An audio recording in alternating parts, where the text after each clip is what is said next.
Welcome to a special WrestleMania installment of Hot Tag Me In, where the triple threat brain trust of tag go over the good, the bad, and everything in between in the world of professional wrestling. But of course, this weekend, we are going over everything that has to do with not only WrestleMania, but Stand and Deliver. Now, I will apologize in advance, because normally we will talk about AEW, but of course it's a WrestleMania week, so we have to forego the AEW stuff for now and just strictly and specifically talk about WWE content.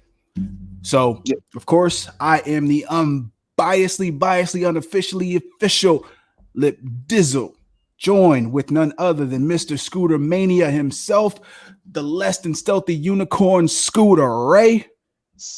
What's up, everybody? And of course, our third leg in this tripod, he's somewhere around here. He will jump in when he is ready. But we got to start without him. We're going to start without him for now. And then he will jump in and give us his thoughts on what he believes is going to happen at WrestleMania, and probably his thoughts on Shotzi from Stand and Deliver. But of course, first and foremost, I know we got to get into it, Scoot, but you have any news revolving what's going on? Not really. Did I see anything interesting? Of course, we know, if you've been living under a rock and haven't been paying attention, Chris Jericho is going to be on the Broken Skull session Sunday. But other than that, actually, you know what? Take that back. I do want to formally give shout outs, praise, and of course, a big rest in peace to the one DMX. Yes, sir. Granted, it doesn't necessarily have to do with wrestling, but it's DMX. The man transcends everything. Truth. He was in the Def Jam games. Yeah, I was about to say that. They were wrestling inspired. Mm-hmm. So, rest in peace, DMX. Your impact was major. Gone, never forgotten, of course.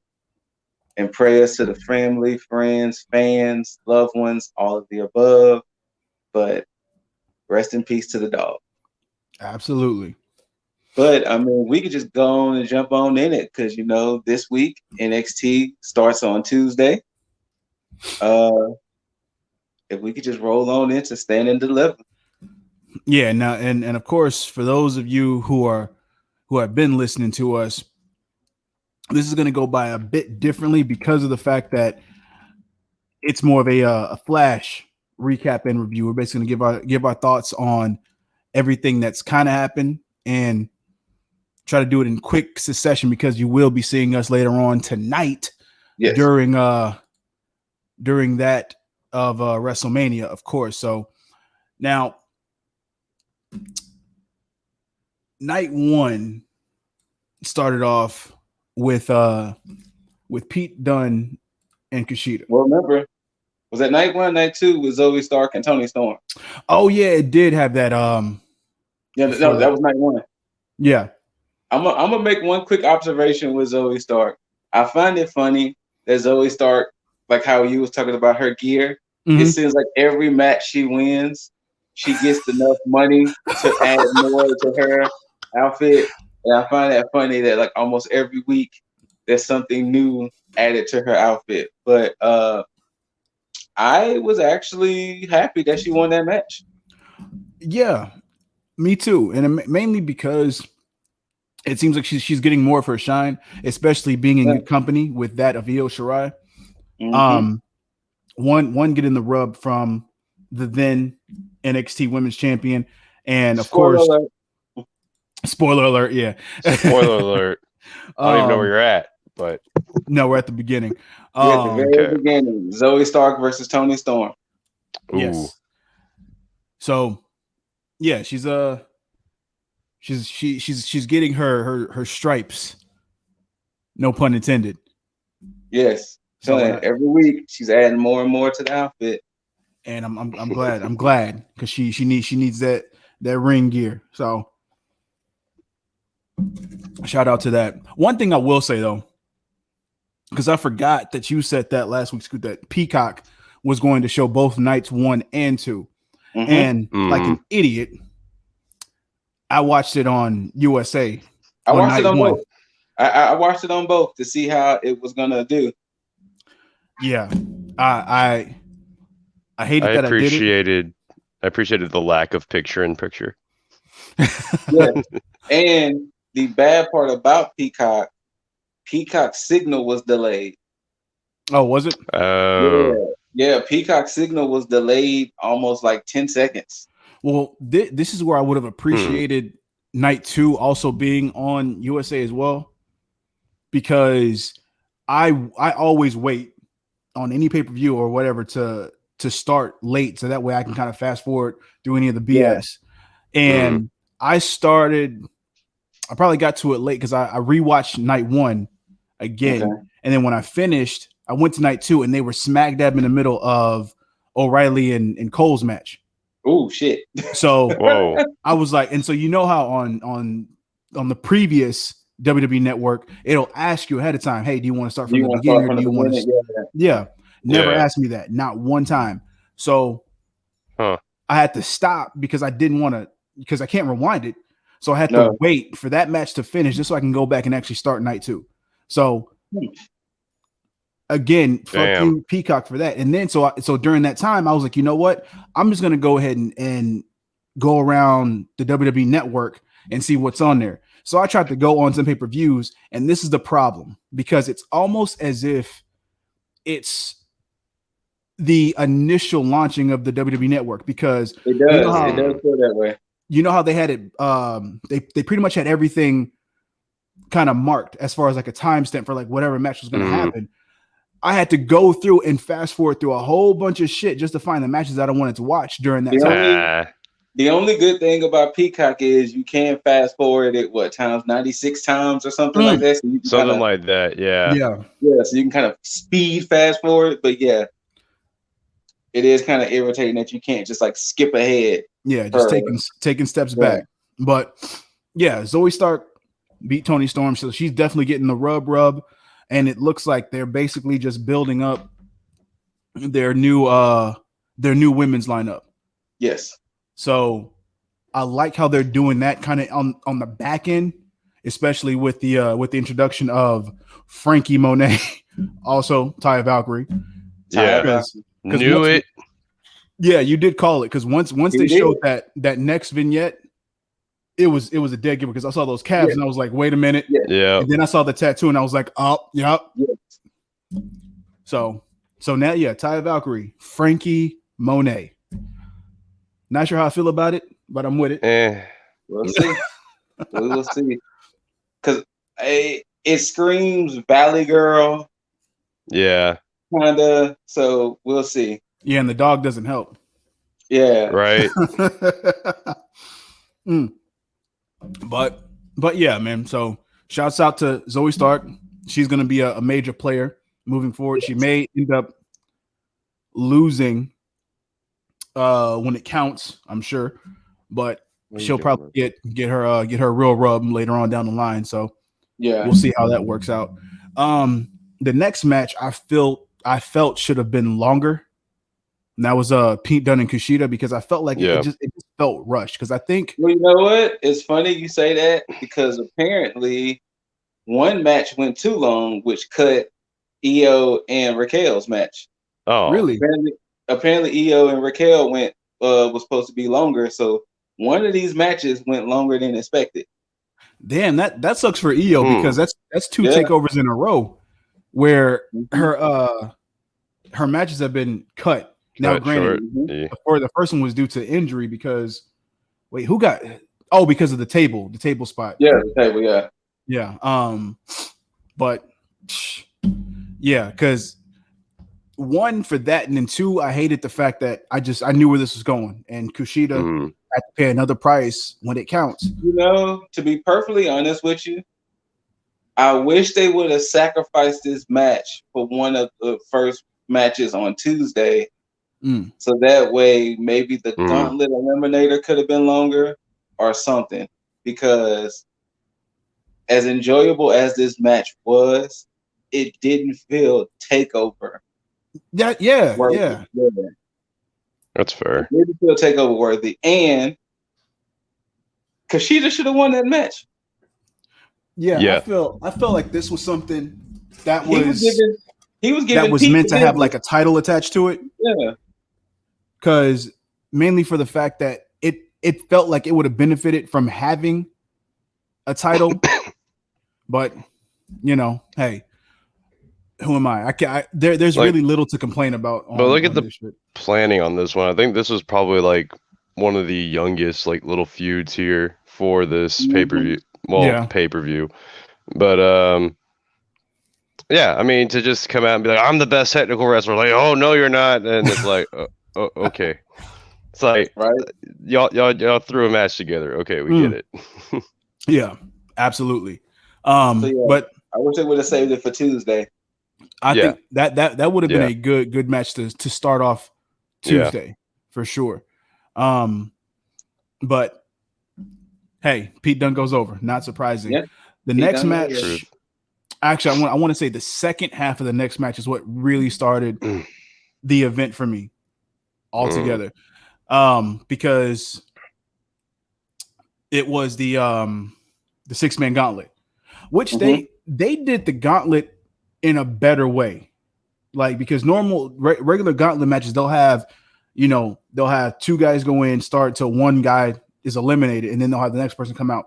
I like how they when I saw those rules, I was like, okay, because I thought it was going to be the one-on-one matches until yeah. And so with that, the advantages make more sense when you have all the guys in there, because so I like that a lot. But in the beginning, the first half of it was kind of paint by the numbers for me, because you still had the same thing with Swerve and Ruff continuing their feud and moving forward from there. But Bronson Reed, fucking standout in this. Yeah. Oh, 100%. Bronson Reed. I was actually surprised that he was the winner. I was too. Same. But when it happened, I was not mad at it. Yeah. And I think it was more so because of the match that happened after this whole thing. Because to me, Swerve and Reed was a whole new match after that, because they just went at it. And I'm saying it was. It felt like it was a whole different ball game when it came down to them two. And the thing that happened with that is that it allowed me to see the direction that they were going with this North American Championship picture. And I like the fact that Swerve and Reed had that match, because it showed me how well everybody was going to work together, with Swerve being on that level, which means that Ruff was then also going to be on that same level as well. So I like that overall feel, because it feels like the old school Intercontinental Championship picture, where you had all these guys who have that championship caliber, to where they could probably go to the main event. Some will make it, some will not, but at the same time, they all have the potential, and I do like that. So I also like the fact that LA Knight wasn't completely pushed to the moon, no pun intended, to Cameron Grimes, but because it would be predictable to have that guy come in and then have him just, but with a title shot. Yeah. So, but I like how he kind of did a Michael Scott impression of his like roasts of each person as he came down the aisle. Yeah. Yes. But like that was pretty great. But I'm glad that they immediately like shut him up. Yeah, and that's and I'm glad they set up the feuds outside of that between him and Loomis. Still don't know where Cameron Grimes comes into play in this, because they really kind of still threw me off. Now, Dexter Loomis could still win the title from XYZ until we'll get there. But I still feel Cameron Grimes is really close to getting that title as well, but he has to get it off of Face, because I can't see him take it off of Johnny. So yeah. Bronson Reed's giving me strong like Jeff Cobb vibes, though. I love his build, man, for this because I think they need that big guy. And because I think most of the promotions right now are really missing that big guy in that role like that. Because a lot of because I think every other promotion, whether it be main card or I'm sorry, main roster or AEW for that matter, they don't really have a big guy in that role. They usually have them as utility players. Like think of Otis, Bear Country Freaks, the tag team, Strowman, Killian Dane in a tag team. He's more of a utility player now. You know, they're not really building anybody up like how they built, you know, Yokozunas or the Vaders or, you know, right. Well, they're more about like the jacked dudes than the bigger guys. Yeah. So and that's the crazy thing because back in the day, those used to be the typical guys that you would see in those roles. You know, you know what's funny? I like how the names we just named, but we omitted probably the most important one. Which one? You talking about Viscera? No, Big Daddy V. Keith Lee. Because he's 100% been right. He's been off TV, and that's sad because he could have been that guy for the main roster. Apparently, he had some health issues. Yeah, that is true. So they didn't say what exactly, but yeah. Well, didn't he have COVID too? Mia had it.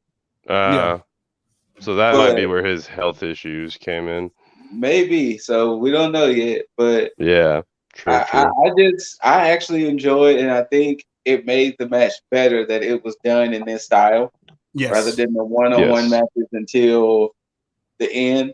God, that would have taken forever. Yeah, it would have had.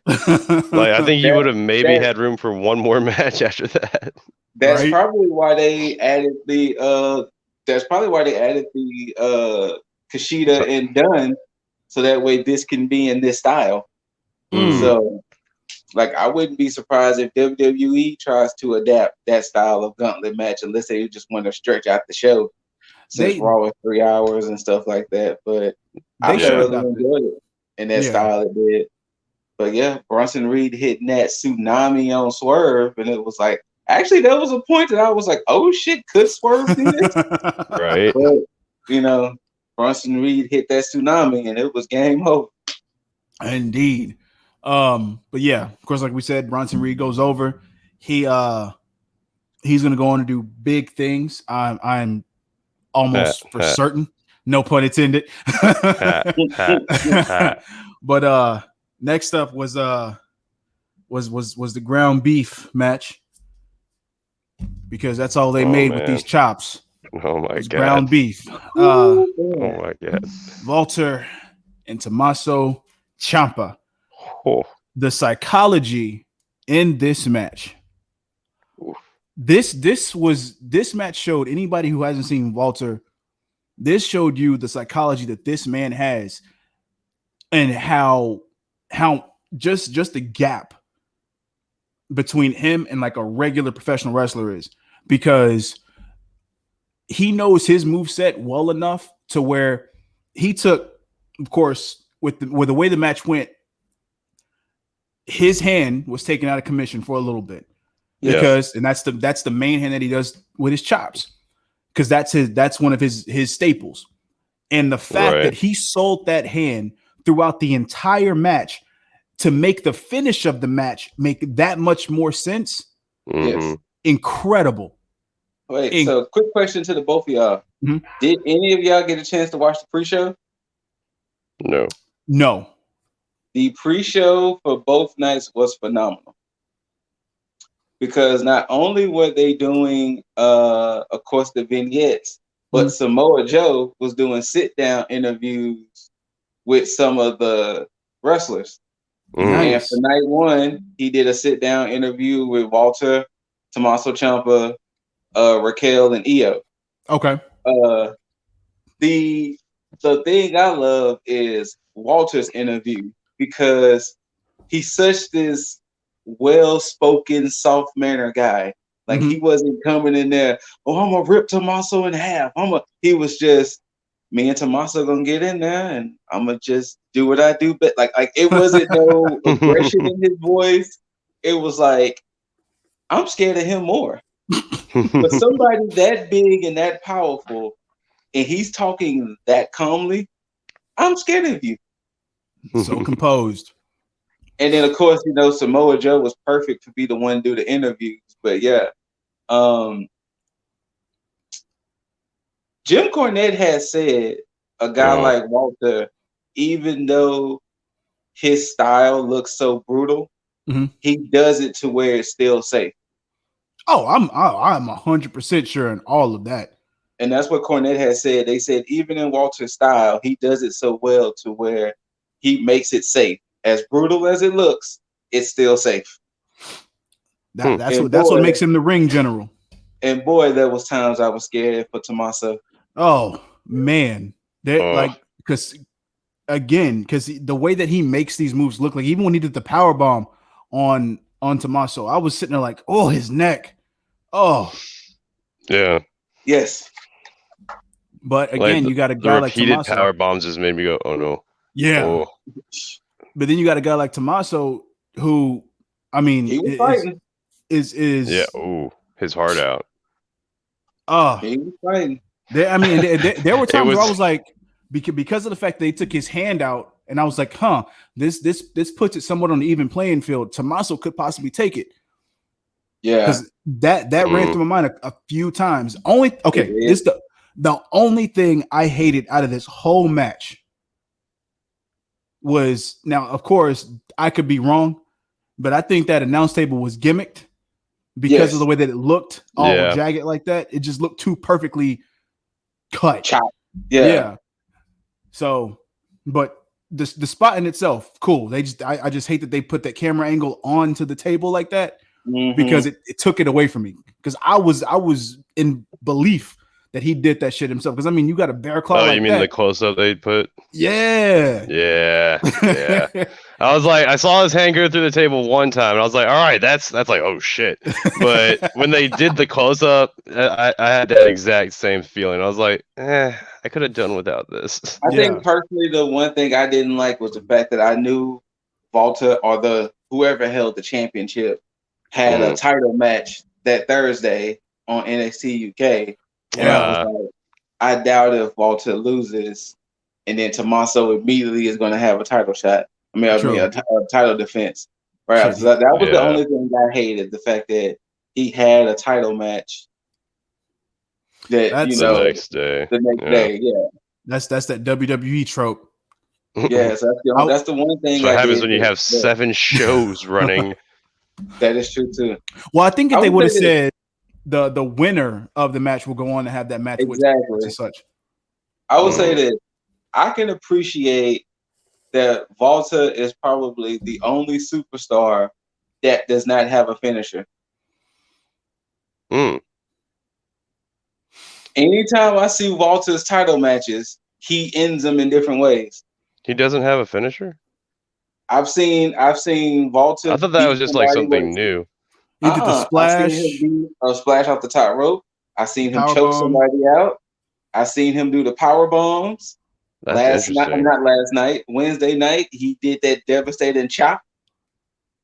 I've seen Walter do many different moves, and I don't think he has a set finisher.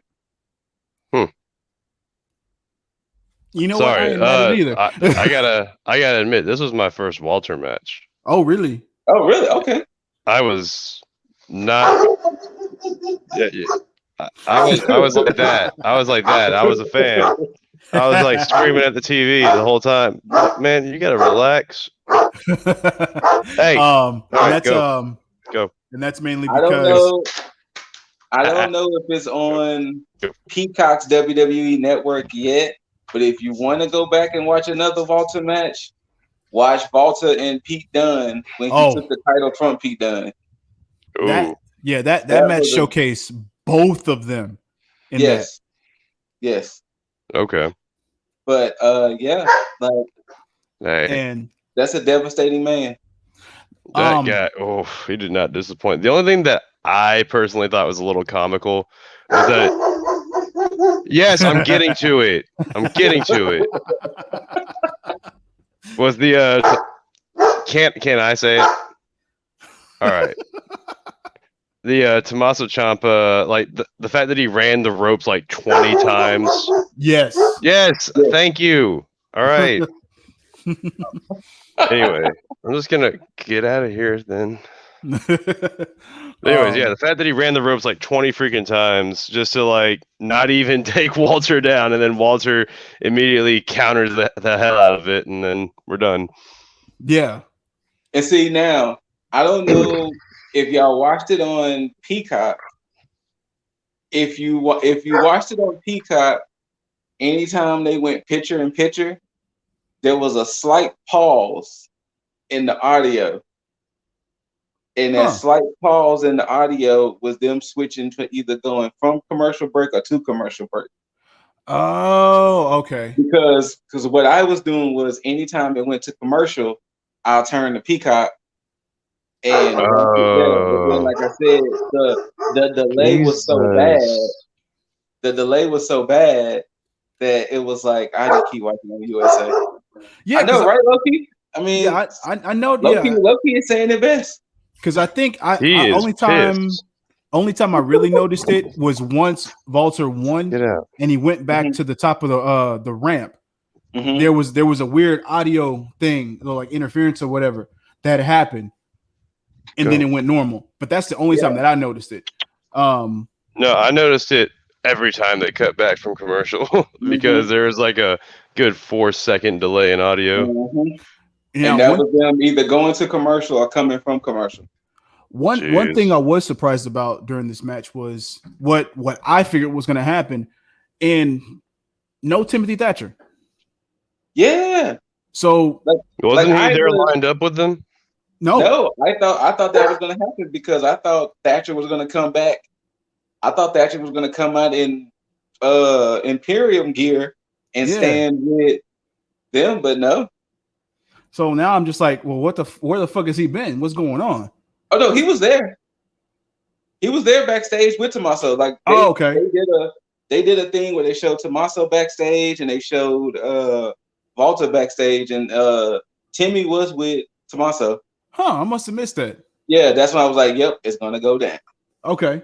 Now what my prediction is now, because I think this match had another purpose outside of just having Tommaso, of course, compete against Walter. I think this is going to be the one thing that reignites Ciampa to where he's like, you know what, that reawoken something in me. Now I need to get Goldie back. Well, and see, that's what he was saying in. Yeah, he was like, "You want the black heart." Yeah, he was saying that in the middle of the match. It was like, "You wanted the black heart, you're gonna get it." Blah blah blah. And that's what he said in the interview with Samoa Joe, that once he ripped that necklace off of me, that's what triggered the black heart again. Okay. So I think that may end up being, well, I don't think he should try to compete against the winner of night 2 main event. It's going to happen. Well, I mean, I don't want him to do it immediately. Actually, I think, well, they already had their match. Yeah. So maybe not.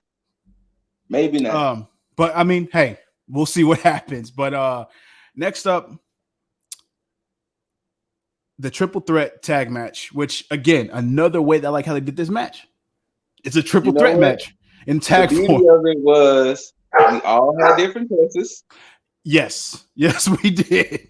And in my heart, I knew MSK was going to take it because I thought MSK was going to beat Lorcan and Birch anyway. Mm-hmm. True. There was a time I thought GYV could have took it. There was a time I thought Legado was going to take it. Yes. But I knew Legado was out of it when they hit the Doomsday Device and the other move, and I was like, all right, this is definitely going to come down to GYV and, MSK. Mm-hmm. Now, the only thing I hated about this match was that the fact that all this was basically GYV versus MSK featuring Legado del Fantasma. It was. It did feel that way. And it felt like they was tacked on. Yeah, and that's what kind of took me out of it a little bit, because even when the finish happened, I didn't have that same emotion that I had during the finals of the Dusty Classic, because during that match I was all in everything. It was just like everything was impactful, but it felt like it was like two people trying to fight each other, and you had somebody's little brother just trying to get in the middle of it to say, "Hey, I can play too." But yeah, that's what it felt like to me. Now that's not to say that Mendoza and Wild weren't key players in this. They definitely did their thing, because there were points where I was like, okay, well, they could win this. But I think during close to the finish is when it really seemed like, okay, yeah, because even when they did that wide shot of GYV and MSK facing each other, it was like, okay, yeah, they're really trying to amp up the rivalry, which I'm happy about. But I would have rather them just had this match with just these two 100%. teams. So yeah, I don't understand why they always like to do triple threats. There's like surprise triple threats. But that's like WWE's thing. That's the WWE way. Yeah, exactly. That's 100% WWE's thing. Which is weird too, because they didn't factor in, because normally in a triple threat match you have somebody implemented to take the fall, but they weren't part of that either. Oh, right. I would say it should have just been GYV and MSK. Yeah. Mm-hmm. So I mean, hey, who knows? But the boys did it. Is the point here, guys? They did. They Yeah. did. Yeah. MSK it is. So now they're gonna have a lengthy title run. I do love the fact that they had their interview the next night when they had to try to chime in on who was gonna win what. So and they all had different answers. yeah. So I'm all about that. But outside of that, I think we need to get into the next match, because this is where Scoot will be his happiest. I mean, because I'm gonna just say this. Do I really need to speak on this one? Like, do I really need to talk with this one? I mean, I have to admit, because I missed night one, that this was spoiled for me. Oh, I don't know why I decided to check Instagram for like 10 seconds, but as soon as I scrolled, I was just like, But I mean, she came out looking beautiful. The outfit was nice. I mean, the interview she had with Samoa Joe earlier on the pre-show, that was nice. I mean, no shade to EO, but it was just her time. It was just her time, and unfortunately, you were the one she had to take it from. And EO, I will say this: you have probably been maybe one of the greatest champions NXT has had. Yeah. Like the flex alone that she had, because it was a post on Instagram, and the people she beat during her title reign was amazing. But it was RG's time. Yeah. And I almost bought the t-shirt last night. I mean, not last night, Wednesday night. And the only reason why I didn't, only because I thought, I was like, you know what? They might make her a new t-shirt. The fact that she's champion. That's true. Because the t-shirt she has now is of her finisher. And I don't think Jaeger would appreciate it, because the finisher is her power bombing Shotzi. But not the biggest fan of that t-shirt. But just you know, I was like, you know what? They might make her a new t-shirt, so I'll just probably get the new shirt. But Raquel took it, and she did. Just the fact that EO just sussed the Daredevil, she dove off the skull. She just didn't give a shit. EO, that was a scary moment, because normally you jump on somebody, you either expecting somebody to catch you or you're gonna fall onto something. She fell directly onto the metal grates. I'm like, something has to be broken, but she got up, walked that shit up. Now she may have been hurting after that or the day that after whole that, match, but But she walked it off. To be perfectly honest with you, I am terrified of what the main roster is going to do with her. I'm terrified. Same. Seeing what they did with Asuka and Kairi Sane. Seeing what they did with Asuka and Kairi Sane, I am I'm mortified. I'm mortified at what they're going to do with Io on the main roster. True. It helps to remember that they scared Kairi Sane out of wrestling. Right? I mean, if you really want to put it in perspective, yes. Like, her injury scared her out of wrestling. I was like, oh shit. So I just hope that doesn't happen to her. This is why Paul Heyman is necessary in the back. Right. Yeah. I already see though that they're gonna try and make her feud with Asuka or some shit like that. If they don't team them up. Exactly. Or that. Which we don't need Kabuki Warriors 2.0. No. We really don't. Like they're good on their own. But did y'all see how beautiful Raquel was, though? But did y'all see Raquel, though? I mean, Raquel, though. No, I have to say, all props to Raquel in that department. However, Io Shirai's entrance is just oddly attractive, if that makes sense. Or oddly. I've always loved Io's entrance. The flashing lights and the way she spazzes out and everything. Yeah. I've always loved it. It's just satisfying to watch, even though it's just odd to watch. I was kind of glad that Dakota was kicked out early. Yeah. Because I didn't want it to be one of those situations to where Dakota would have been the reason why Raquel won. So I was glad that the Dakota factor was gone early. Yeah. That, Raquel won the belt. It wasn't no Dakota did some things and then Raquel capitalized. No. Part of me thinks that's gonna play a part or be a factor into them feuding, because I think mainly because Dakota never came out after Raquel won.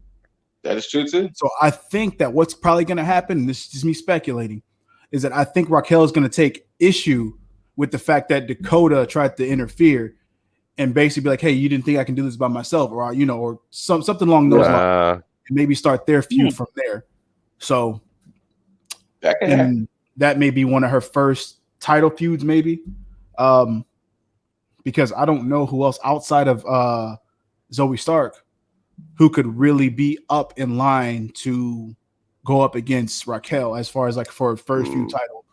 I think her first title feud is probably going to be maybe Dakota. Mm-hmm. I could see Dakota, depending on how long they want Raquel's title reign to be. I could see Dakota. I could see Raquel. I could even see Mercedes. But I wouldn't be surprised if Frankie is the one that ultimately takes the title. I'm glad you said that, because that's where I was going to. I think Frankie is probably going to be the one that's going to take the title. Yeah, because that's what I thought. If Io had beat Raquel, if that had happened to be a chance, I think that Frankie would have been the one to just come in and actually take out Io. Yeah. But I think Raquel get a few defenses, and then it'll be Frankie Monet who takes it. There was a snafu on commentary because even Ember had to correct him when he said Raquel was the first woman to hold the tag team in the world. And I was like, no. Don't take that from Ember. Ember. and I don't know if y'all heard it the next night, but he did correct himself after Ember had corrected him on Instagram. Oh yeah, honestly, I didn't catch it on night one, but night two when he was apologizing, I was like, yeah, that's funny, right? But I was happy, of course, I was thrilled. And once again, I've never been disappointed with a takeover. I would just say maybe the Pete Dunne and Kushida should have just been moved to Tuesday and let them just have a match, but overall, I wasn't gonna let that stop me. Right. Now, of course, night two. happened. It started with a tag team match, which I did not see. Killing Dane, Drake Maverick.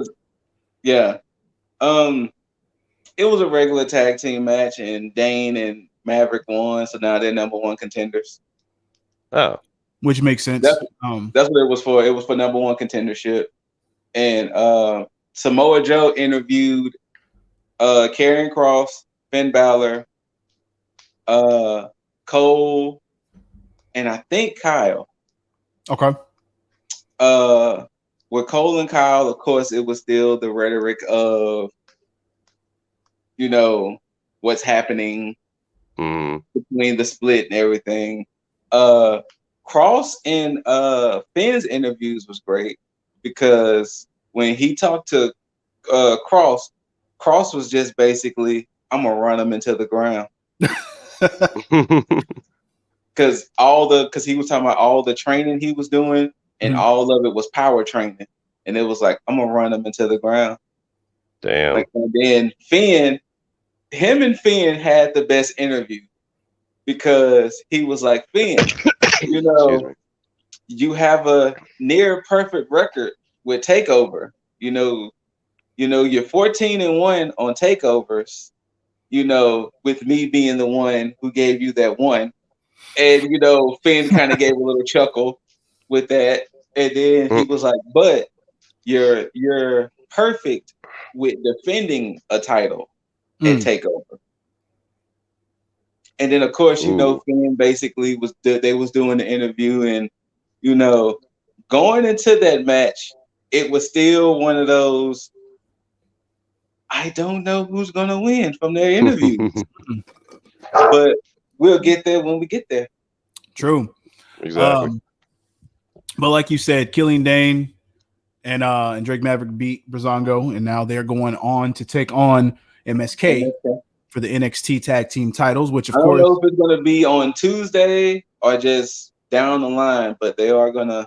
Well, they're going to lose to MSK, so they might put that on Tuesday. Now, the official first match was the ladder match, which, after looking at it, this had almost kind of the exact same beats from story and up to the finish of this match as the Shawn Michaels and Razor Ramon. Ironically enough, Shawn Michaels is the one that implemented this match for Takeover, because if you think about it, Shawn Michaels was the one that left being champion. Razor Ramon came in, won a tournament to attain the Intercontinental Championship. Then they had a unification match. Razor Ramon went on to win that match. Same thing here. Devlin, I would say this personally. Yeah. Well, we're gonna exclude Raquel because that's a different story. Santos probably had my second favorite entrance of the whole nights. Ooh. Because Santos, I can get on that ship. Yeah. Santos' entrance was amazing. It was.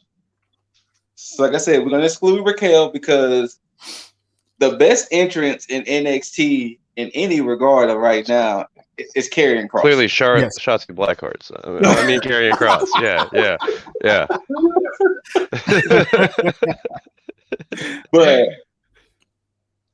But the moment Santos came out and the way he came out, I was like, he has to win this match. Yeah. Yeah, it made sense that he won, even with Wild and Mendoza losing the previous night, mainly because you still, even after all the boasting and the talk, Legado del Fantasma still has to come out looking strong, even in the end, regardless. So, and Devlin doesn't lose anything by losing this title. No. At all. So, honestly, it was probably the right way to go, because I think Legado del Fantasma needs a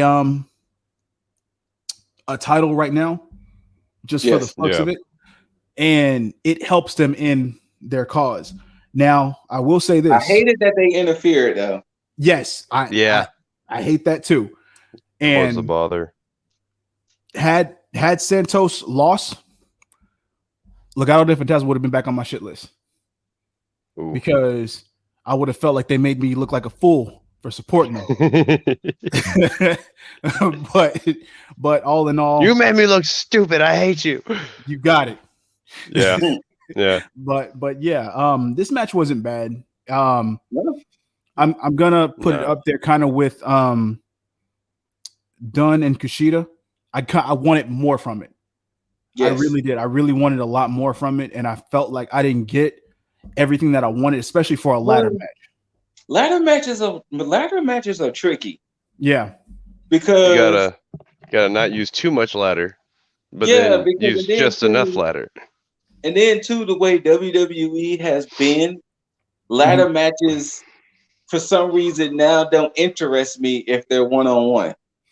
Yeah, I think the last good one in as far as I can remember, is Dolph and Luke Harper. Yes. Oh wow. So wow. Yeah. And that was back in 2014.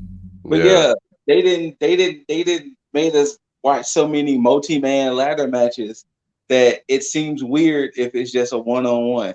Yeah. And when you look at Santos and Devlin, I mean, their styles aren't as risk-taking and flashy, other than Devlin hitting that moonsault. Yeah. Which was another pretty moonsault. It really was. Exactly. Even he agreed. Swear to God with him. But yeah, like I said, I didn't mind it, and I can even appreciate the refs holding the ladder. You know what? Spots, I can appreciate that too, because no need for people to get hurt. True. No need. Devlin pulled off that flux capacitor, right? Yeah. He just did it. He just did it from the ladder. Yeah, Spanish fly, whatever, flux capacitor. Remember, he did it. He actually did it twice. He did it. Yeah. Oh, yeah. Rope, and I think he did it again off the ladder. Off the ladder, yeah. Yeah. That's such a great move. It is. At least to me, it's just gorgeous. I mean, but anyway. But yeah, solid match. I honestly was like, just because of the, I mean, for the opposite reason, Scoot, I think it was just more refreshing for me just to see a one-on-one ladder match, because we haven't seen one of those in a while. Yes, I can see that too. And then I like that Santos gave Devlin his receipt with a headbutt. Right. But of course, Escobar goes over to win. Had his nice little the cliche stand on top of the ladder holding both titles moment. You know, same thing as Razor Ramon. So again, had his son come out. Yeah, thank you for reminding me. That's what I was mad about. His son coming out? That shit's reserved for faces. Like, you don't reserve that shit for a heel. I got you. Like, because it's a conflict. And now, unless you're about to turn them face, like, immediately, this is not necessary. Like, at all. Like, I mean, no offense to, hey, give your son that moment, cool. But at the same time, it probably should have been more reserved for backstage. Exactly. Like, this is where I get kind of cornetish on it. That's the kayfabe. Speaking of, when Raquel was doing her photos, Santos congratulated her and did photos with her. I think Mendoza did photos with her. I know her parents was there. And somebody else did photos with her too. So I thought that was a cool moment that Santos congratulated Raquel on her title. Yeah, let her be the Latin China. So for Santos. I mean, why not? I'd be down for it. I'd be down for it. Or the Santino Marella to her Beth Phoenix. All right, that. But yeah, like I said, I didn't mind the match at all. But it just, in my head, I just knew Santos is the winner. Santos is going to win this. Yeah, that was one of my picks. So I'm down for it. Next up, of course, Jaeger. Your happy moment of the night. Jaeger, you go ahead and take it, sir. Ember and Shotzi versus the Ways, Candice LeRae and Indy Hartwell. I mean, Shotzi wearing pigtails. They just look so good. I don't know what the hell like kind of shit she put in her hair to make it just extra green, but like the shit popped like through my TV. It felt like it did. I'm not gonna lie, it did. Right. Like I don't know, just like it looked like it was like radiating. And I mean, this is just all props to whoever did her hair, but yeah. Also, hey Shotzi. Also. And I'm sorry, Shotzi. I gotta get you first, but I mean, secondly, I gotta address the room here, guys. Indy Hartwell, though. Indy Hartwell, though. Like Indy, though. Indy, though. And but anyways, what? Upon looking that up, she's 5'10". She looks like it. She does look taller. No, she looks taller though. She does look tall. That's the reason why I looked it up, because I was like, she looks so much taller than these other women, and I was like, and she's 5'10". So I was like, damn, that put Indy right under Raquel. Damn. I mean, we could see Indy and Raquel fight each other at some point. True, but Indy got to step her game up though.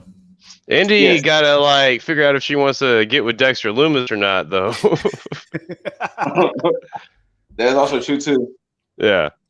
I mean, Indy, we see how you be reacting to them facts about Dexter Lumis, Indy. In no way did I think that Candice and Indy was going to win. Same. No. Later on, maybe, but for this moment, no, because it'd be too soon. Way too soon. Great match, but obvious on who the winner was going to be. Yes. I'm not gonna say it, but I'm not gonna say it, but I'm gonna say it. This is just off record, you know. But babe, what the hell was that senton? It just looked a little awkward coming down. Shotzi's gonna hurt herself.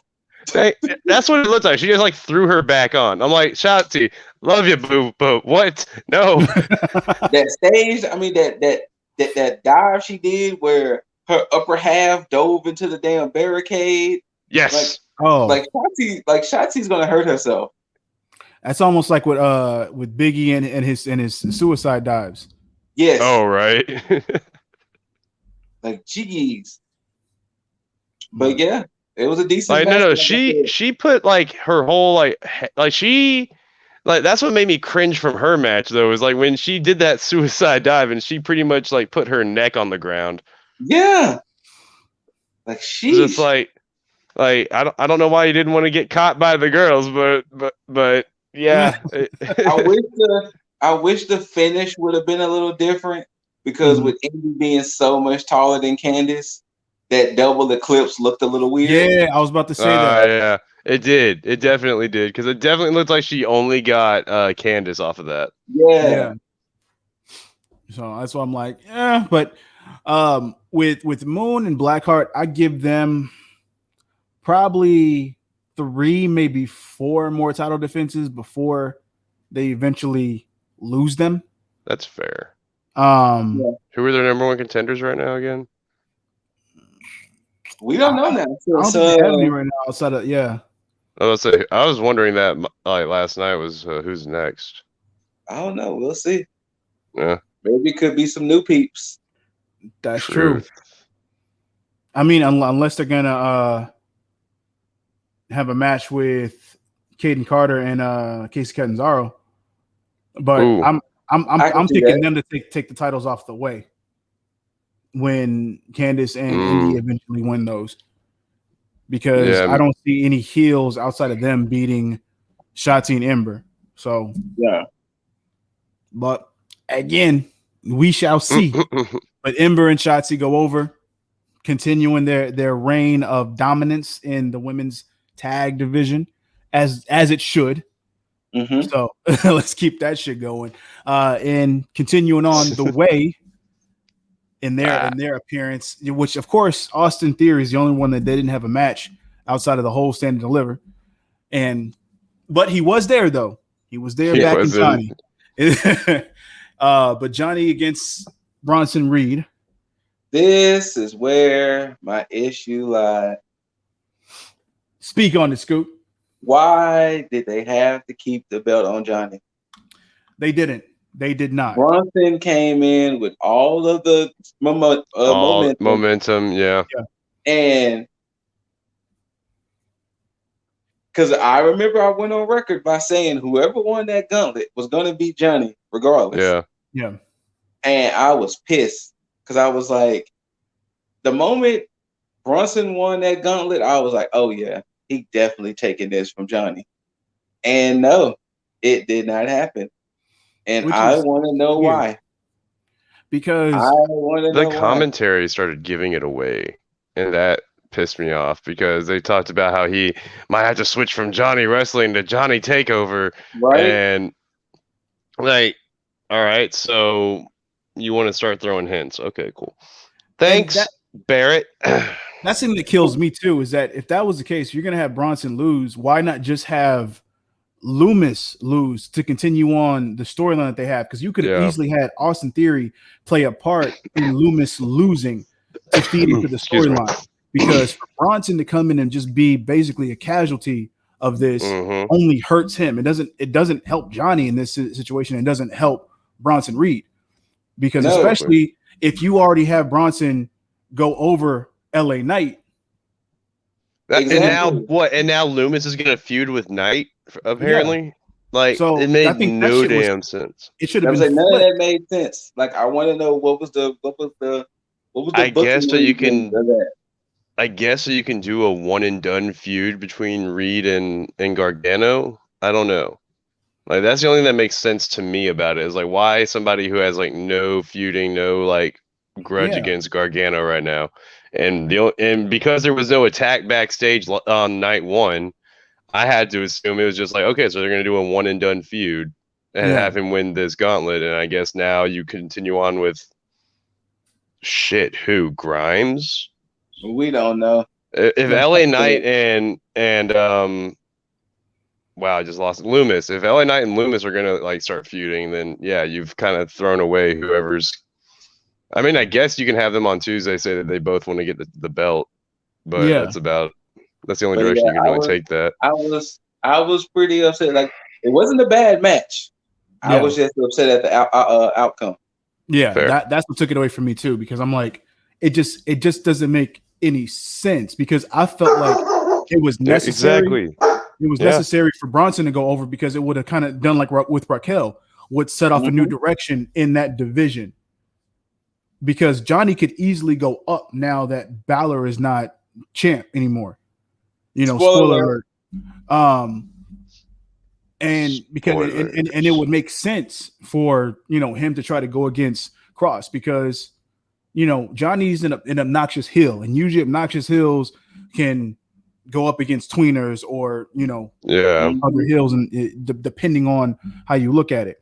But yeah, this did nothing for Johnny, because he's already beat his curse, you know, so he's already defended it enough to where it's like, and he's the only 2-3 time NXT North American champion?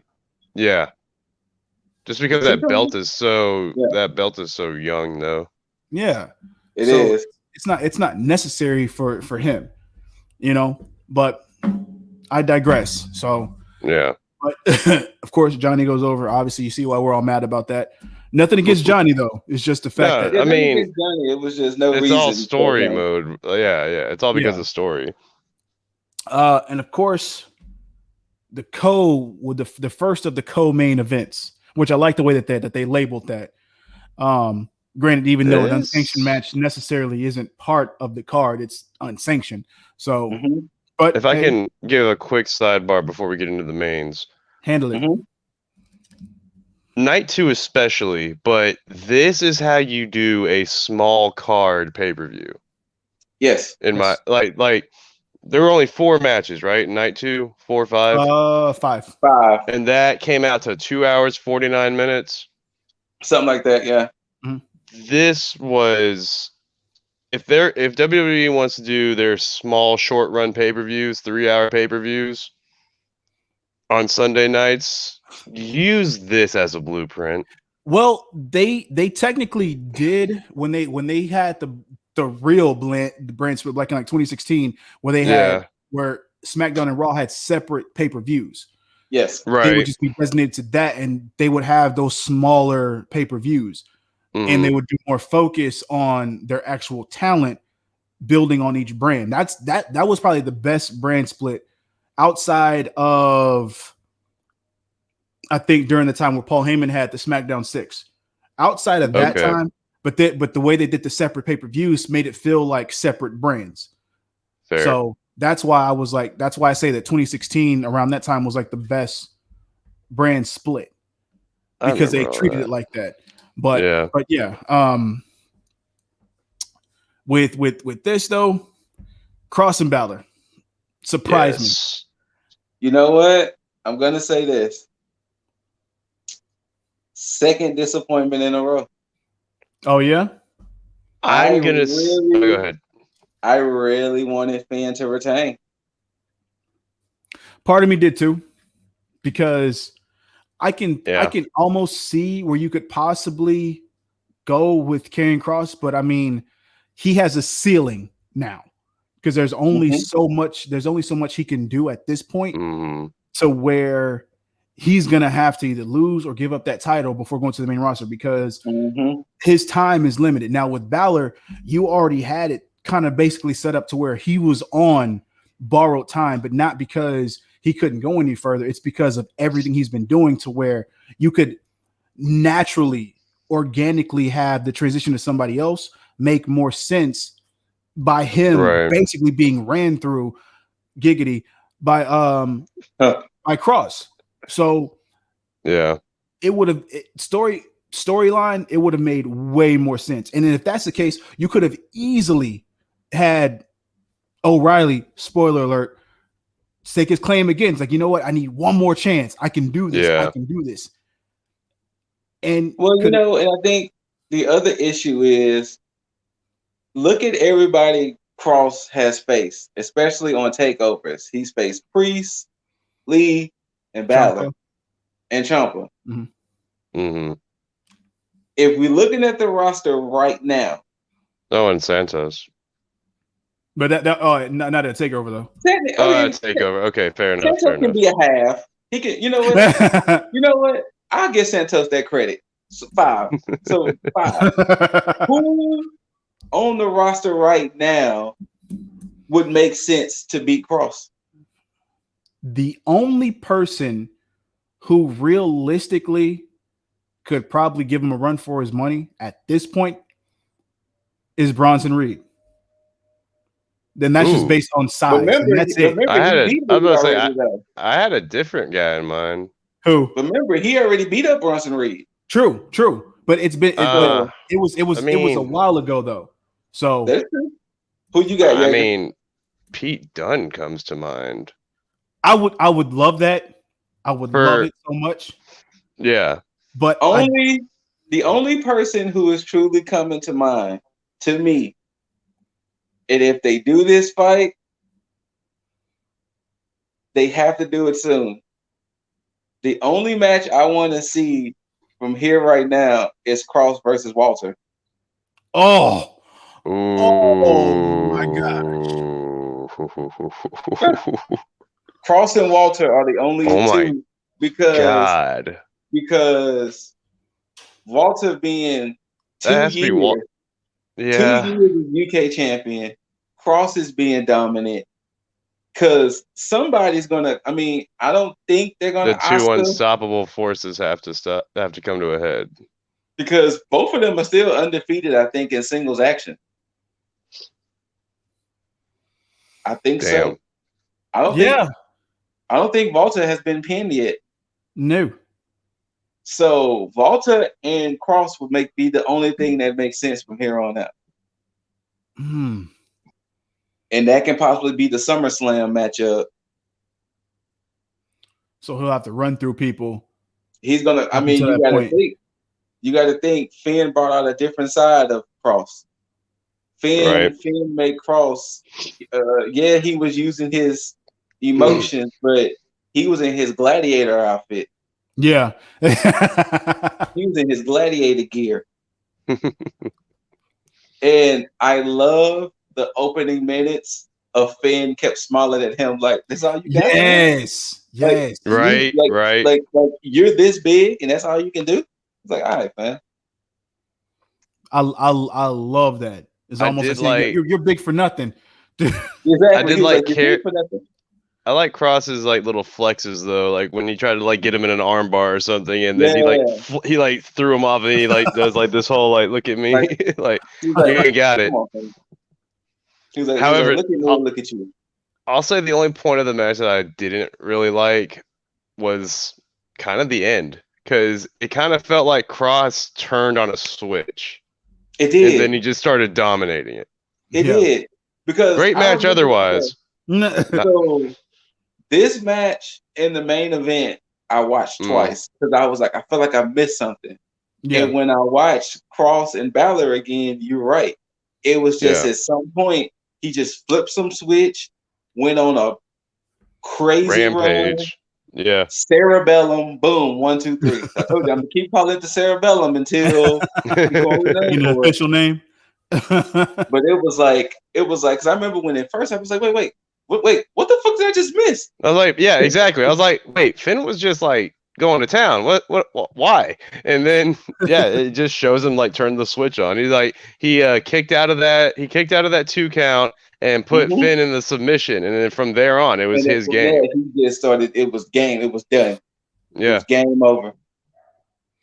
Well, And then that's the thing. That's what bothered. I'm sorry to interrupt no, you, but that's what bothered me about it though, is because commentary was still going like Finn said he's gonna take him into deep water. He's gonna like pull him into the, and they're like, and then they translated what that means. They're like, that means that he's gonna take him into the long hours of this match. He's not gonna try and make this done quick. He's gonna try and drag this thing out. And I said, okay, so Finn dragged this thing out to a loss, right? Because it shows, because apparently Cross trained for deeper water than Finn did. If you put it in that perspective, yes. And that's another thing is that Scarlett never played a role, especially when they were talking about this shit as far as like storyline purposes with Finn. Well, the beauty of their relationship, Scarlett let Cross handle his business. True. Scarlett doesn't jump in and cross his business, which is good. I just hate that Finn kind of said, "Yo, that's your weakness," and then it didn't kind of play a part to where he showed he overcame it. It was kind of like just okay, well, she's still there. So I mean, maybe it was a subtle thing. Maybe say, yeah, she's still here. I didn't have to keep her at backstage to happen. So I guess that maybe that was the play behind it, to say she's always going to be here. So cool. So, but yeah, what I think is going to happen, and I've said this before, but I think it's going to be Balor that ends up going against Walter. And I think he may be the one to dethrone Walter. Because spoiler alert, Walter did beat Rampage Brown. So Walter is still champion. So he's 730 something days plus. So yeah, he's killed Dunn's record. Oh yeah. So I don't know. They showed I don't know if it was on the pre-show or on the main show, but they put a graphic up. And Walter is the longest reigning champion, I think, since what year did they put? I think since the 90s. Oh wow. That his 730 something day reign is the longest, and I think Pete's reign, I think, is third or fourth. Because I think Kaylee Ray's reign, I think, is like number 2 now. Okay. But yeah. Damn. And I think like New Day was 5, and then they went down the line too. But yeah, Walter having a belt for 2 years is crazy. That's very crazy. That should have also been for CM Punk, but hey, that's a story for another day. But yeah, the next co-main event, which was hold on. Go ahead. How y'all feel about the new recruit that was introduced with Stephanie McMahon and everybody else? Oh, you're talking about the 2 new recruits, Saray and the other guy. the Olympian. Oh, that who the I can't remember. I said something when I seen him, but I don't remember what it was. So maybe it wasn't that important. Okay. But yeah, I mean, my thing, I guess I have to wait to see what. I mean, they're gonna do something with Saray, obviously, because they're building up the women. But as far as on the men's side, I almost see Jason Jordan 2.0 in a way. Okay. So I guess I have to wait before because anytime I see Olympian, I always they throw him in that same category. You know, you think about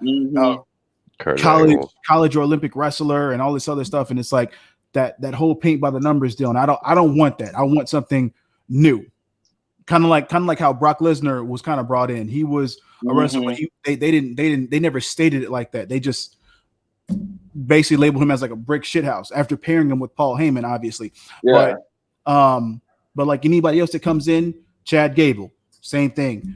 Jason Jordan, obviously Alpha, American Alpha, because he's paired with Chad Gable. So you got two Olympian styles. Same thing with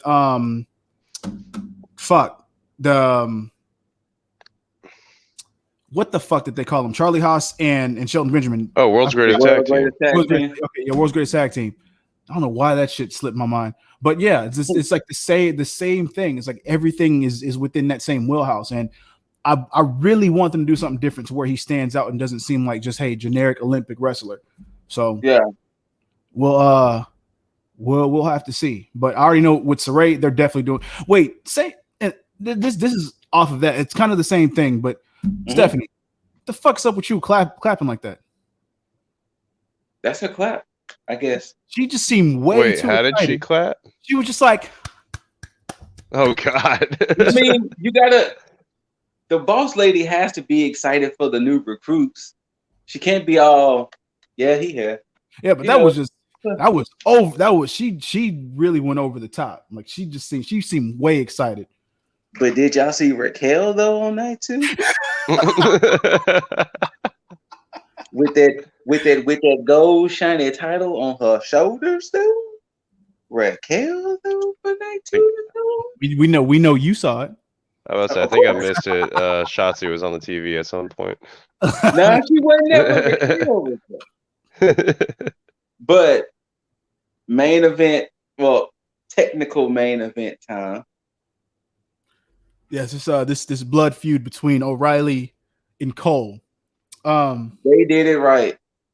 This Cole was a long Kyle debuted his new music. Mm-hmm. Adam Cole was basically a remix of the Undisputed Era music. Yeah. And Jaeger said it best. They went by 30 minutes. Yeah. They were fighting. Yeah, it shows no, they went 40 minutes and 19 seconds. Oh shit. Long ass match. Shit. I saw how much time was left on Peacock. I said, what the hell? I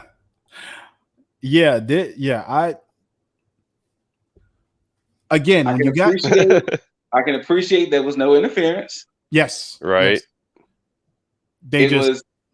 Let them go. It was very reminiscent of Triple H and Shawn. Yeah. It was. Yeah. Mm-hmm. That's why I didn't mind the length of the match. Because it felt very Triple H and Shawn, where these two friends are having this blood feud. Like, I have to exercise you, my demons. I have to exercise them. And I like the way this went. Just like you said, Scoop. They fought, and I think this was the best way to go about it. And of course, the finish was the best way to go about it as well, especially with what we have going on. I mean, obviously, Cole going to the main roster, and Kyle's going to stay there to kind of continue on his singles run. Which now, after this, I feel like he'll eventually possibly win the NXT Championship. Granted, it may be a short run, but that's at the max. It'll be a short run. I don't think it's going to be something where he wins it and he holds onto it for a long time. I think it'll be something where he gets it, is able to hold it for a little bit, and then off to the sunset. Whether that sunset, I've been gonna loving win that thing off of Pete Dunne is what he's gonna do. Tell you right now. I've been loving the Bobby Fish memes. The Bobby Fish memes of him looking like, what's happening to my group? Like, what is happening? I come back and I'm not part of a faction anymore. What's going on, guys? Right. I will say this. Some devastating call outs. The implementation of that chain. Yes. Actually, I'm sorry, but I feel like they use that chain way too much. They were. I'm gonna say this because Cornette called it out, and I 1000% agree with Cornette with this. What's that? Why does Kyle O'Reilly's style should be what Matt Riddle should be wrestling as? Oh yeah. I remember you saying that. Cornette. What do you mean exactly? So with Matt Riddle being a former MMA fighter, you will think he will fight more like Kyle O'Reilly. Like you will think he would have Kyle O'Reilly's style. Yeah, honestly, I keep forgetting that Matt Riddle was an MMA. Yeah. Not only because of like this gimmick they have him running right now, like the high, like the stoner dude they have him as. Yeah. I don't know. It's something else that Vince can kind of just exploit a little bit. It's like, you know what? Hey, he's a stoner. We got people that are stoners as well. Let's go ahead and have one of those on, especially if they did an NXT with him and Dunn when they did all the little jokes and sidebar shit. It's like, see, but my problem with it all is that how dare you have a stoner character when you suspend motherfuckers left and right for having weed in their system? Like, exactly. Hey. And then the pure hypocrisy of Mr. McMahon. And then you make Rob Van Dam, who y'all took a fucking Hall of Famer. Y'all took the titles off of Rob Van Dam because he was caught with marijuana. Yeah, exactly. But I will say this. And then they inducted him in the Hall of Fame. And they inducted him into the Hall of Fame while he's currently working for TNA. No, he's done. He's done with them. Oh, did he finish? I think that was one of the reasons why he got inducted, because his run with them was over with. Okay. That finisher though. Oh, right. With him wrapping the chain around his leg and him hitting that. The thing is, Cole when I first saw it, I was like, "Ooh, that didn't look that good." But when they showed the replay, I was like, "Oh no, he caught all." Yeah, get all of it. Yeah, because I said the same thing at first when it was happening. Because when he was wrapping it around, I was like, because it looked like it was falling, and like he kind of tightened it up a little bit, and then he did it, and I was like, okay. And when they showed their replay, I was like, oh no, he caught Cole nicely. And that's the good thing I like about people who are actual friends outside of this, because the chemistry makes more sense and everything works a lot better because there's a lot more trust. I don't know if Thunder Rosa and Britt Baker are friends, but they're probably the only exception to the whole friends have the best matches thing. True. Because normally friends usually have matches like that. Like you said, it's that trust. But shit, Cole putting O'Reilly through the stage. Like that entrance ramp. Oh my god. They were going at it. And I like the fact that O'Reilly got to exercise his demon. Yeah. And it shows that growth base, especially with the promos and the vignettes and everything and the whole history. Like, it shows the growth from Kyle, like Bede from this point and then moving up to here. It's like, it makes so much sense. Like, if that match would have went any other way, it wouldn't have made any sense at all. No. Adam Cole winning that match would have been the wrong decision. Yeah. So this works perfectly, and I think it's going to help O'Reilly in the long run. Just how I said, I think he's going to end up winning that championship down the line because of the effect that this whole feud and storyline has had on him, going from being that, basically growing up out of Undisputed Era and understanding, hey, I got to pay for the things that we've done before. and I'm making amends moving forward, and I'm growing into that. Like that just, and for him to win would make, I think that would have the same emotional impact that it would with Shawn Michaels won at WrestleMania against Bret Hart in the Iron Man match. Just the emotion in that. I think this would have that same impact for him. So I'm happy and anticipating and very intrigued as to what's going to happen moving forward. Yeah. So I want to know. I want to know where Kyle goes forward, and I want to know where Finn goes forward. Watch they put them in like a tag team. I hope not. I hope not. Nah, me too. Me too. They definitely don't need to do that at all. But overall, Stand and Deliver 1 and 2. I said it before. I've never been disappointed with a takeover. Same. And as of right now, WWE, you got some pressure. Yeah, and it's gonna hit hard. Right. It's gonna hit hard because to me, Stand and Deliver was WrestleMania for me. I'm gonna say WWE, you got some pressure. Oh yeah, 100%. I think that's where it's gonna start and end because again, I've said this. I'm not too thrilled about watching WrestleMania. It's probably like one of the few times that I've not been thrilled to watch WrestleMania.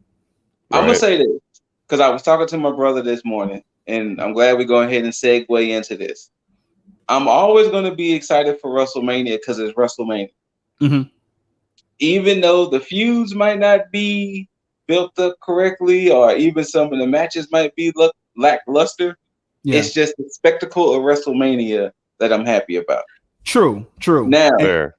Now we kind of talked about this in pre-production. Yeah. Raw and SmackDown did not help this build for WrestleMania. I didn't know about SmackDown, but damn.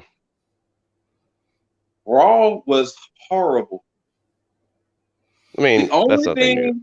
The only thing Raw did, they established that Rhea Ripley is going to be the heel in this situation because she turned on Asuka in the tag team match. Bobby Lashley and Drew didn't really build nothing up. There was no Fiend, Orton, or Alexa Bliss on Raw. Why would you not? All right. Right. I'm gonna say maybe a sleeper of a match, only because who's involved. The New Day versus AJ and Omos. I think that's gonna be a sleeper. I'm with that. I could see that. I could see that. I kind of wish Bad Bunny and Miz would have stayed Bad Bunny and Miz. Same. Because the way they turned it into the tag team match, I kind of didn't like that. Yeah. Because it was kind of weird. I kind of wish it would have just stayed one-on-one. I would have honestly rather them give me a match between Priest and Morrison, yeah. Because that, to me, like that's WrestleMania worthy as far as a singles match. Yeah. For me. And then you just have Bad Bunny in in his corner. Yeah. And vice versa with The Miz. So I'm like.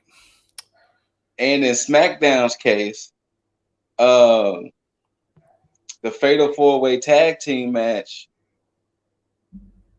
I don't mind, I guess, Ziggler and Rude keeping the belts, but now it's like, who's going to take them? Right. Because most likely it's going to be one of those three teams that they beat is most likely going to take the belt. And then Jey Uso winning the Andre the Giant, that's cool, but does the Andre the Giant really has the prestige? It doesn't, because it doesn't lead to anything. That's the problem. Yeah. You think of some of the previous winners, Corbin, Big Show, Cesaro. It did nothing for any one of them. And Mojo Rawley. Yeah, so it's like, and now, where does Jey Uso go from this? It's not like he's gonna get a title shot, and not sure where the fuck Jimmy is. So there's that. So I don't like. I like. Of course, no. Don't get me wrong. Like I'm glad that Jay's getting his shine. I think he deserves it. But it just none of this screams like, hey, you're letting me know exactly where this is going. Because only thing that this did was basically boost up Roman converting Jay over to his side and like, hey, basically, you being with me is like the best thing to happen to you. It really just feeds Roman's case and his cause. That's it. Right. You know, and not to say that's a bad thing either, because I think Roman being the heel that he is, it all favors him. And I like that because, case in point, last night with his promo, out of three of the best promos last night between him, DB, and Edge, Roman gave probably the best promo. Edge gave probably the most emotional promo, but Roman just cold, concise, calculated, the way that he just said, like he say composed. Look, if Roman wins tomorrow, I see nothing wrong with it. No. Absolutely nothing wrong. Fair. But again, this show really did nothing outside of the main event because Sasha and Bianca, this build has been fucking horrible to me. I think they could have made it less than everything they've got. They could have made this way more subtle and just kept it. I'm just excited for the fact that they're going to main event. And, yes. You know, we get 2 black women main event in night 1. I'm happy. True. And there also might have been a slight spoiler for night 1 as well. What's that? Becky Lynch's tweet. Becky Lynch made a tweet. And the cryptic one? That says night 1. If you read it, it says night 1. Oh, what the hell? Yeah. So Becky Lynch comes back for WrestleMania. So they were saying what might end up happening. Bayley might do her Hello Ding Dong segment or Ding Dong Hello segment, and Becky might be the one to come out. Give us Bayley in any capacity on WrestleMania because she deserves to be there. Period. Yes. I honestly, I would have rathered this. I would have rathered Bayley go into the tag team turmoil by herself, right, and then to go on to beat Baszler and Nia Jax by herself. And then to have her just be bragging to be like she's the tag team champions. I know it doesn't make sense. I know, but it just it would have worked for Bayley's probably the only person that could pull that off. Yes. Just for the record. I mean, yeah. But hey, they don't pay me to book. And the only person I would turmoil got muddy. Because now Carmella and Billie Kay are in it. They're not winning, obviously. So that's an odd pairing. Everybody there is an odd pairing except for Ruby Riott and Liv Morgan. Yes. That is the truth. Ruby and Liv are the only. Wait, so who is it? Besides Ruby and Liv, who else is it again? Lana and Naomi. That's Natalya and Tamina. They've been around for a minute though. Yeah. That's weird. Natalya and Tamina is weird. Mandy and Dana. They've been around. And then of course Billie Kay and Carmella. Yeah, that's just weird too. Like, so 2 teams are weird. The other 2 have been around for at least a little bit. Yeah. But I mean, do we want to round off these predictions right quick? Or? Yeah. Before we finally head out of here and leave y'all with this before everybody watches WrestleMania. Let's get into first off night 1, starting off with, and this is what they have as far as the match card. The order could change, but we'll have to see what happens. But I think this may be the official order. So first up is Bobby Lashley and Drew McIntyre for the WWE Championship. Where do we see this going? Does Drew win to get his celebration with the fans in attendance, or do we keep the Bobby Lashley era moving forward? I'm gonna start with you, Jaeger. I think we finally get Drew's deserved championship win. Okay. I think, but damn, it's hard to call that though. So honestly, I'm gonna leave it at undecided. I really don't know who's gonna take this. I think somebody might have an idea, maybe even a clue. However, Scooter said it with his gesture. Say it without saying Bobby's it. Gonna win. I think Drew. I think they're gonna give it to Drew. I don't think it's the right call, but I think they're going to end up giving it to Drew. But if they do give it to Bobby, and I'm going to have a little speculation here. Oh yeah. I think if Bobby wins, I think we may see a returning Keith Lee be the deciding factor in this. I don't know. I could be wrong. I would be happy with that either way. But because I think that what MVP may be doing is building the Hurt business in almost in the same respect as the Avengers. You basically just switch out the roster, saying everybody under the same brand, just end up putting more people in there, building up more people along the way. So we'll see what happens. But I think if Bobby wins, it's because of that. I don't think that we'll have another match between him and Drew where it just goes the other way. I think if Drew wins, that's mainly for that reason, just so that way he can have celebration with the fans. Other than that, I think it'll be some Hurt business shenanigans that happen. Next up, Bad Bunny, Damian Priest versus The Miz and John Morrison. I personally don't care. I am intrigued based on what Scoot said with the training for Bad Bunny. But other than that, this is not something that I really care about. I don't care. Yeah, it's got to be Priest and Bad Bunny because it's gonna have to be Miz doing the job for them. It just sucks for Morrison. It really does suck for Morrison. It does. It also sucks for Miz because he was a champion like 2 weeks ago, 3 weeks ago. Right. The reason why I don't feel bad for Miz in this aspect is because he's such a company guy to where he's going to be rewarded on the back end either way. Morrison deserves way more. But I do think Morrison has deserved more for sure. Exactly. But I think this is what pulls Morrison away from the Miz. And I think this may happen on the Raw after WrestleMania. I think Morrison finally goes separate ways, and then please, can we see him finally get a push, at least like a run or an opportunity? I'm hoping that this is just him eating shit for leaving. But I mean, he got fired, so I don't know why he would have to eat shit. But hey, whatever. But next up, New Day versus AJ Styles and Omos. Scoot already said this would be a sleeper match. I honestly think AJ and Omos takes it so that way AJ can go ahead and beat Grand Slam. Same. That's where I'm going. I don't want it. I want it to happen, but I don't want it to happen. I think this is New Day just doing the job because I don't think Hurt Business would have been it wouldn't have been right for Hurt Business to do this. Oh, speaking of, Vince is the reason why the Hurt Business broke up. True. And wait, what? Bobby, Vince is the reason why Cedric and Shelton are not in the Hurt Business.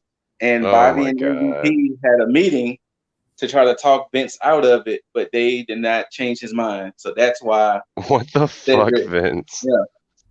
Yep. They got too popular. We got to break him up. So in return, the reason why Cedric and Shelton dropped the belts to the New Day all of a sudden. Oh, and now makes here. sense. Yeah. Okay. So then, I can see that then. AJ and Omos. I think AJ and Omos, so that way AJ can go ahead and beat Grand Slam. Yep, and congratulations in advance to AJ for winning that and becoming Grand Slam champion. But next up, we don't really give a shit. Strowman and Shane McMahon. Okay, next match. Right now, I don't care. Next match. Cesaro versus Seth Rollins. Cesaro, same. Seth will do the job for Cesaro mainly because Cesaro is hopefully getting a deserved push in the right direction that he's deserved for a fucking long time. Yes. So Jesus Christ.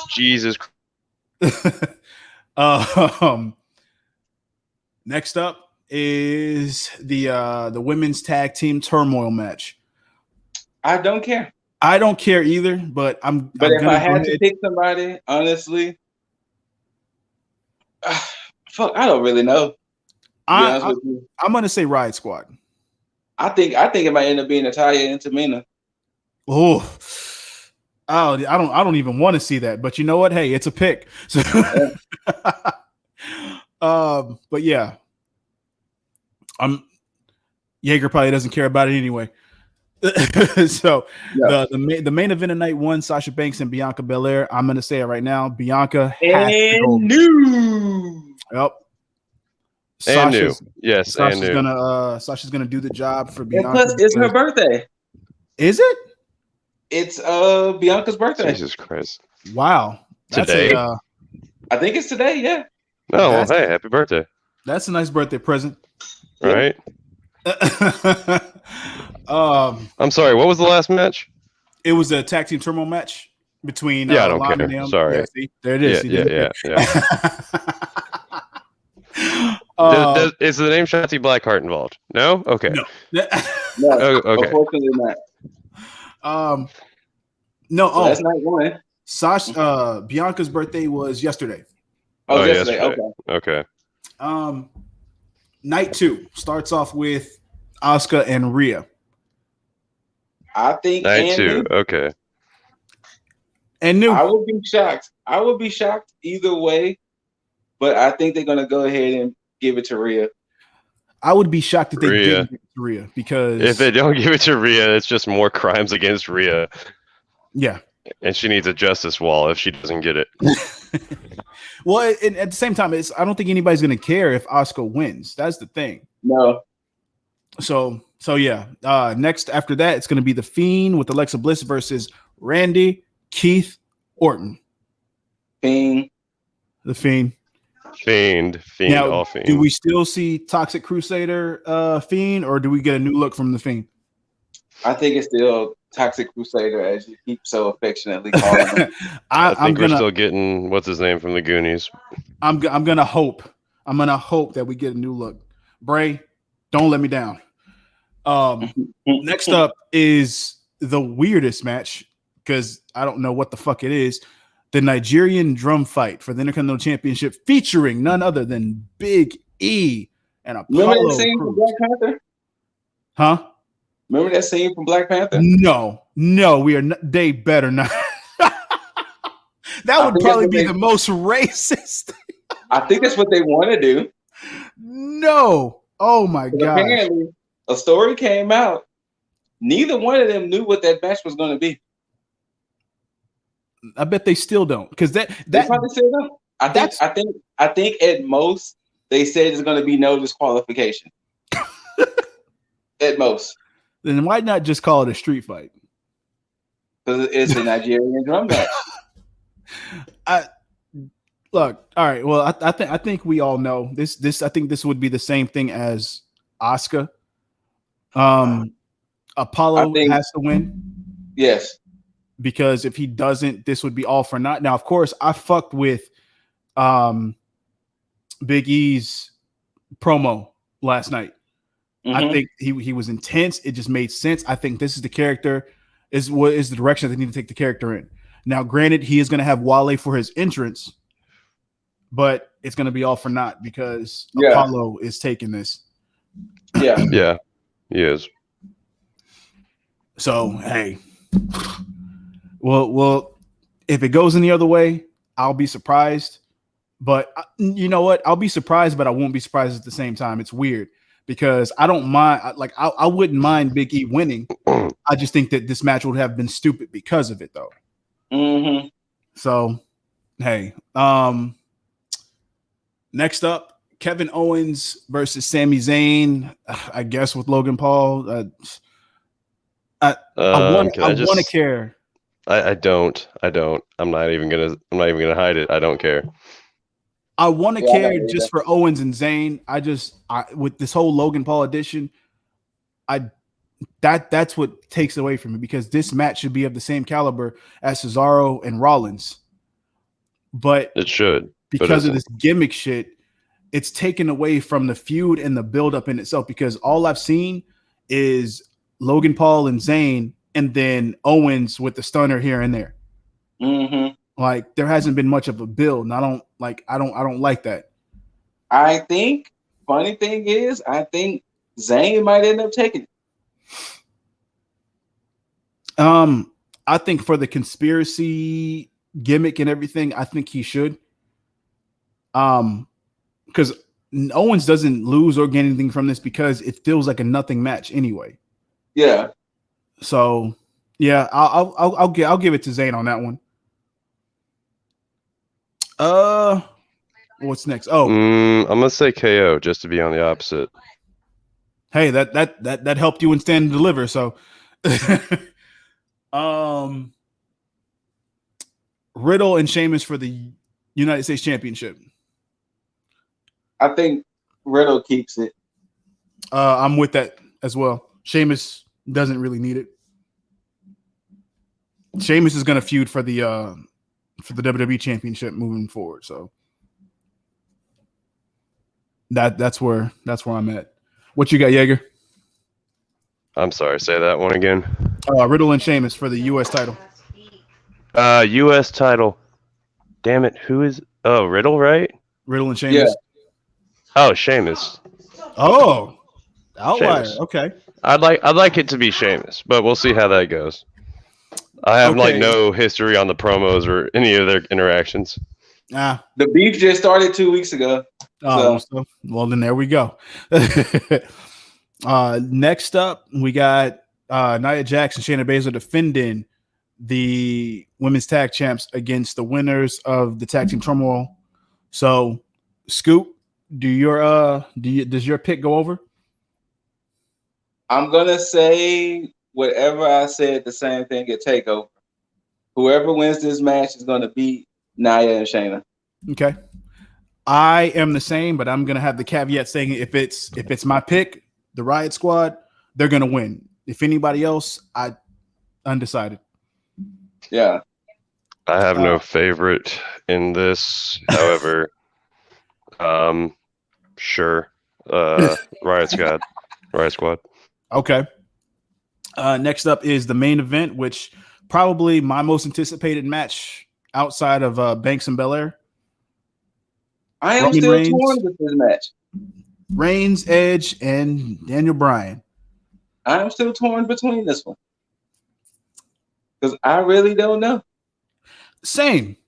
I honestly couldn't pick if I to be definitive as yo, I know this person's gonna win. They've built this up in a way to where even with the addition of Daniel Bryan, everybody has a dog in this fight to be able to win. So if I have to pick a winner, I think Reigns retains. Reigns retains the Universal Championship. Okay. Sorry, last match? I don't know. Yeah, this is the last match. No, one before. Which one was it? Oh, the one before this one was the tag team.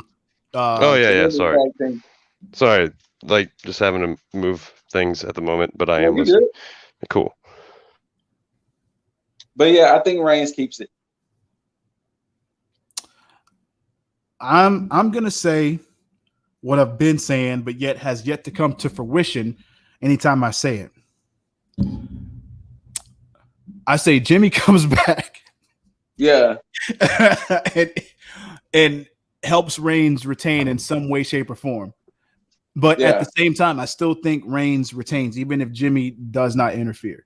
But I'm holding for hope that Jimmy is fucking returning, so that way we can get this whole full family vibe from them. And I think Reigns is going to win mainly for the fact that since we are going to have fans in attendance, this will probably be one of the first WrestleManias where they actually cheer for Reigns winning. Right. Because I mean it's universal that everybody is behind Reigns' heel turn. So yeah. I give it to Reigns. Jaeger, what are you feeling on this one? I am feeling Daniel Bryan wins and Edge takes the fall. Oh, interesting. Okay. Yeah. Well then. Honestly, I would just like to see it. Reigns is coming in strong. However, damn it, I just want him to lose it already. However, if Reigns wins it, I will say the same thing that I've been saying for every other pay-per-view involving Reigns, which is hopefully it'll be because Jimmy shows up because we missed that guy. Right. Well then, now. So I will say this: he must be getting ready to come back because he just re-debuted back on Up Up Down Down recently. So his return must be coming. Okay. All right. I'm down with this. I have a good feeling finally that Jimmy will return. But yeah, but that's been our recap of Send and Deliver and our picks and predictions for WrestleMania weekend. So will that come to fruition? I don't know. We could be wrong. We could be right. But hopefully, for sure, hopefully we see Bayley. Hopefully we see Bayley at WrestleMania in some capacity. But get ready to see us in a few hours, you beautiful mother effers. I'm not even gonna do the too sweet because we're about to see each other in a little bit. So until next time, tag the F